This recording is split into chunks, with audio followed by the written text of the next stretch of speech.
سلام سلام سلام سلام سلام سلام سلام سلام سلام سلام سلام سلام سلام سلام سلام سلام جعلنا السلام شعارا لنا وباسم السلام.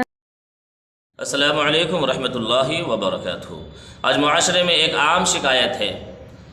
اکثر عورتیں وہ شکایت کرتی پھرتی ہیں کہ بہو خدمت گزار نہیں ملی، بہو ساس کی دیکھ بھال نہیں کرتی ہے، بہو ساس کی عزت و احترام نہیں کرتی ہے.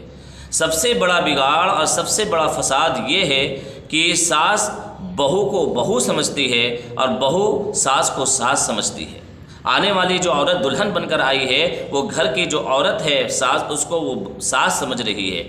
میرے بھائیوں اور دوستوں، خاص طور پر عورتوں کو یہ کہنا چاہوں گا کہ آپ آنے والی دلہن کو بہو نہ بالکل بیٹیوں جیسی برتاؤ کریں، بیٹی کا رتبہ دیں، بیٹیوں والی محبت عطا کریں، بیٹیوں والا پیار اور لاڈ اس کو دیجئے. تب آپ دیکھیے گا کہ آپ کو وہ ماں مانے گی، ماں کی طرح آپ کی خدمت کرے گی، ہر وقت آپ کی خدمت کے لیے تیار رہے گی اور کبھی بھی آپ کو شکایت کا موقع نہیں ملے گا. آج ہمارے درمیان بھید بھاؤ بہت زیادہ ہو چکا ہے.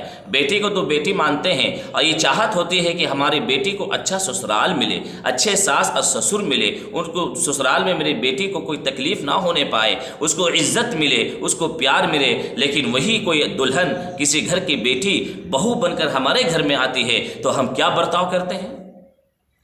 جو ہم اپنی بیٹیوں کے لیے چاہتے ہیں کیا وہی ہم اپنے بہو کے ساتھ کرتے ہیں؟ نہیں کرتے ہیں. شکایت اس لیے ہے. احب لنفسک ما تحب احب لاخیک ما تحب لنفسک.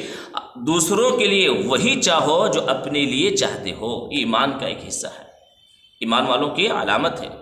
دوسروں کے لیے وہی چاہو جو اپنے لیے چاہتے ہو.